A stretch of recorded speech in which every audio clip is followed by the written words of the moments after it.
Hello बच्चों, आज हम 8th NCERT Honey due book की सेकंड पोएम ज्योग्राफी लेसन पढ़ेंगे। अब आप और सोच रहे होंगे कि ज्योग्राफी कहाँ से आ गई इंग्लिश में।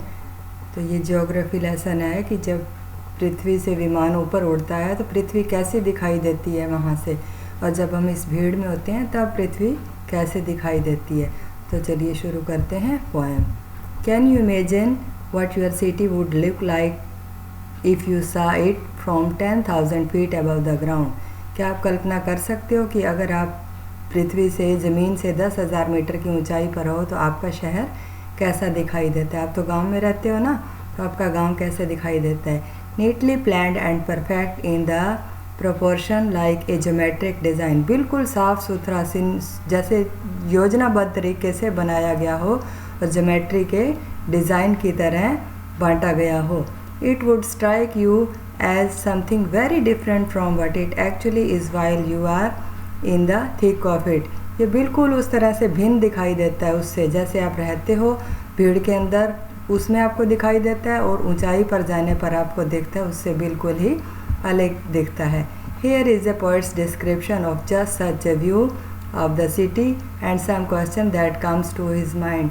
यहाँ पर पोएट कुछ कवि जो कुछ वर्णन करता है, जो उस शहर को वो देखता है, और कुछ प्रश्न उसके दिमाग के अंदर आते हैं। तो अब पोएम शुरू होती है। When the jet sprang into the sky, जब जेट ने हवा में आसमान में उड़ान भरी, it was clear why the city had developed the way it had। यह स्पष्ट था कि शहर जिस वे में डेवलप हुए हैं, विकसित हुए हैं, ऐसे क्यों हुए हैं। Seeing it scaled 6 inches to mile, यह सब जैसे मीलों की दूरी 6 इंच के अंदर ही समा गई हो, स्केल के अंदर पैमाने में आ गई हो। There seemed and the inevitability about what on ground had looked haphazard, ऐसा प्रतीत होता था कि जो ज़मीन के ऊपर haphazard अनियोजित ढंग से, ये ऐसा अनियोजित ढंग से जो हुआ है जिसे टाला ना जा सकता हो। इनएविटेबिलिटी यानी ऐसा क्यों बना है। अनप्लान्ड एंड विदाउट स्टाइल, बिना प्लान किए सुनियोजित ढंग से नहीं बनाया हुआ हो, जो योजनाबद्ध तरीके से ना बनाया हो। विदाउट स्टाइल, और बिना किसी स्टाइल के। स्टाइल क्या होता है, शैली होती है जो ढंग से बनाया हुआ। When the jet sprang into the sky, जब जेट ने विमान ने आसमान में उड़ान भरी। When the jet reached 10,000 feet, जब जेट विमान 10,000 मीटर की ऊंचाई के ऊपर पहुंचा। It was clear why the country had cities where the rivers run, यह स्पष्ट हो गया कि देश वहाँ पर, शहर वहाँ पर क्यों विकसित हुए हैं जहाँ पर नदियाँ चलती हैं। आपने देखा होगा गंगा के किनारे बड़े शहर बसे हुए हैं, सब बड़े शहर हैं वो नदियों के किनारे बसे हुए हैं, क्योंकि वहाँ पे पानी पर्याप्त मात्रा में मिल जाता था, भूमि भी उपजाऊ होती थी। And the valleys were populated, और घाटियाँ हैं वो वहाँ पर पूरी जनसंख्या, पॉपुलेटेड यानी जनसंख्या जहाँ पर अधिक है वैलीज़ के अंदर। द लॉजिक ऑफ ज्योग्राफी, ये ज्योग्राफी का, भूगोल का तर्क है कि वहीं पर शहर बसे हैं। The land and water attracted man, भूमि और पानी ने मनुष्य को आकर्षित किया है।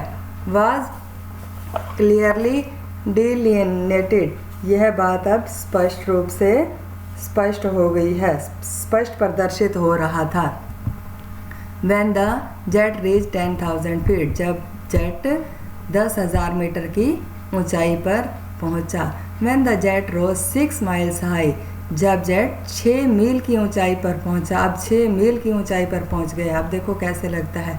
It was clear the earth was round, यह स्पष्ट हो गया कि पृथ्वी गोल है। And it had more sea than land, और इसके ऊपर ज़्यादा सी यानी समुंदर है पृथ्वी की बजाय। कहने का तात्पर्य है कि पानी ज़्यादा है, भूमि की बजाय पानी ज़्यादा है, थल भाग की बजाय जल भाग ज़्यादा है। But it was difficult to understand, परंतु यह समझना मुश्किल था। That the man on the earth found, कि पृथ्वी के ऊपर मनुष्य ने causes to hate each other, ऐसे क्या कारण ढूंढ लिए हैं एक दूसरे से नफरत करने के।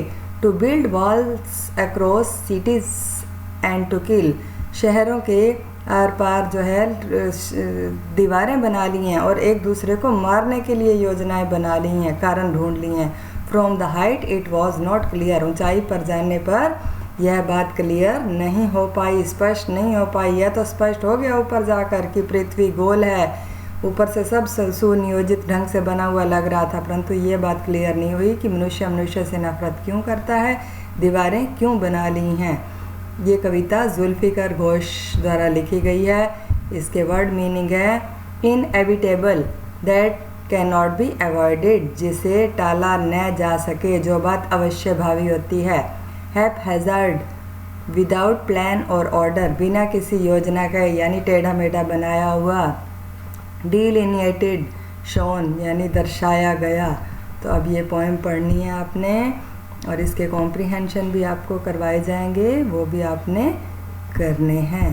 तो यहीं आपकी पोएम समाप्त होती है। कैसी लगी आपको पोएम?